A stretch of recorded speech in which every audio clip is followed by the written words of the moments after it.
Well, look closely and look who hitched a ride to the top of the mountain with me. This little baby centipede. I'll back up a little bit on my camelback. So anyway, today I wanted to talk to you. Well, I rode up here early in the morning, and this is where I'm at my sanctuary, my favorite place, at the top of Brown Mountain. It's just so convenient, guys. It's right by my house. The mountain's beautiful. It's a nice mix of terrain. It's got some smooth sections and some chunky sections, some technical turns, some easy turns. It's got a little bit of everything. You see the fog. It's kind of covering the city. When I rode up, I was riding up through the fog, but it's clearing up already. It's going to be a nice, beautiful day. They said it's going to be like 70 degrees, 75 degrees today. So perfect California weather. So I rode this beast up here today. I call it my beast because it is my heaviest bike, and I guess it's my biggest bike. I mean, as far as it's got 130 Fox Fork travel. My other bike is either no travel. It's got my fully rigid single speed, my 7 that you guys see all the time, and then the new single speed, the Escar Jaffe. It's a little bit lighter steel frame, and it's a little bit lighter setup because obviously it's a single speed, and that's a 120 fork. But today I want to talk to you about wide rims and wheel weight, those topics, because it's something to factor in. Now, as you guys know, I like wide. I've been doing this wider is better. If you look back on my video history, I was talking about wider is better like 4 years ago with my Sur-9 single speed. I don't know if you guys remember that, but I put some Velocity Blunt SS, or not the SS, just the regular Velocity Blunt 35, which are 30 millimeter internal width. And those were my wide rims that I first wheel switch that I did on that bike to make or rim switch. I build my wheels up from scratch. Well, I don't personally build them. I have a wheel builder that's known me for 20 years and builds them. You know, I talked about wheel building and you know, it needs to be specific to you, your style, your weight, and you get to pick all the ingredients to make a wheel that suits you. I've never tacoed my wheels. I've never bent my wheels. I've never even broke. No, I broke a spoke occasionally, but very rarely. The wheel builds always have, you know, I've used DT Swiss or Wheel Smith spokes, but I think lately I've landed on DT Swiss. But anyway, I want to talk about wheel rim width. These are I-35.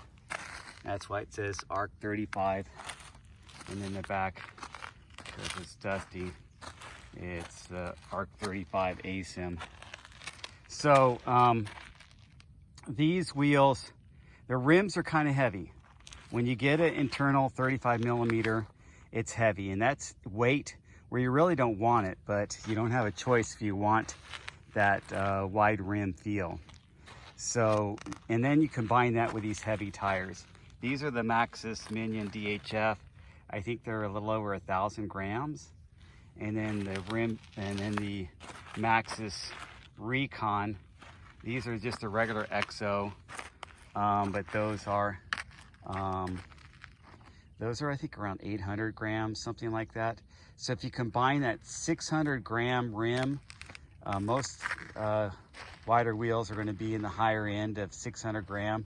So you got, you know, you got 1,500 grams of rotational mass right there. And that makes a big difference for that inertia. Once you get rolling, you're fine, but that initial inertia.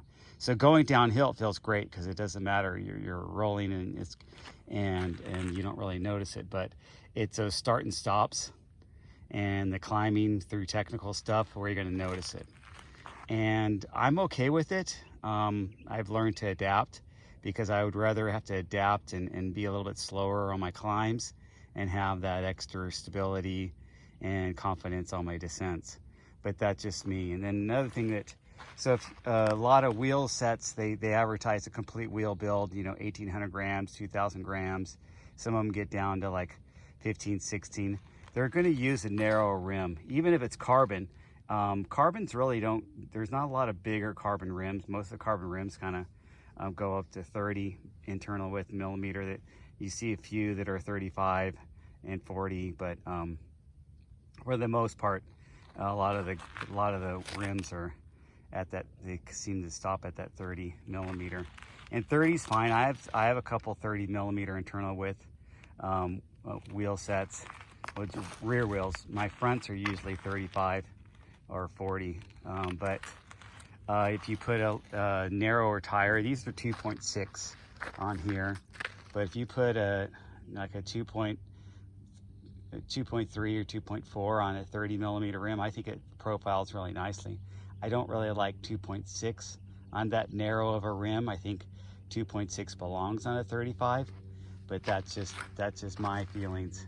And these are narrow 2.6s, so there might be closer to a 2.5 tire of other tires. So even 2.5 tires, I think, work better on a I-35 rim. So that's just how I feel. And you know, you kind of, some guys like those really skinny racing tires that are like 500 grams, 600 grams. You're just not going to have the traction and durability of a thicker casing tire and a wider tire. That sometimes they do have those ones that are wider tires but thinner casing. What was it? Victoria has a Bobalee or something like that. I've never bought that one. Terravel has the Terravel Cumberland, or not the Cumberland, the Coronado.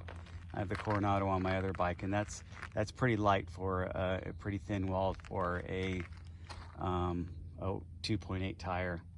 So, and the other thing you could do to kind of keep it from feeling flexy or protect your rim and protect your tire is put the rim packed or CushCore. I think I actually have CushCore in this one. I just never took off that sticker. But they both work the same for me. I made a video, and I'm going to retract the video. I'll make another video about how rim packed is basically the same as every other tire insert as far as absorbing sealant, because even my CushCore, the sealant is not really absorbed as much as it just gets displaced and attached to more places because you have that insert in there. So you feel like you're losing a lot of sealant, but it's not as much of a sponge effect. It's a displacement and just lining the tire and lining the insert and attaching there, and kind of more stuff for it to stick on, if you will. So anyway, I'm ready to descend. I've dragged this video out for 8 minutes now. Sorry about that, guys, but I really want you to understand why I like the wider rims, and I'll never go back. And if you want a bike you're more about having a bike for fun, not for racing and not for fast climbs, then think of wider rims. It's gonna make your bike ride better as far as I'm concerned. And I'll talk to you guys later.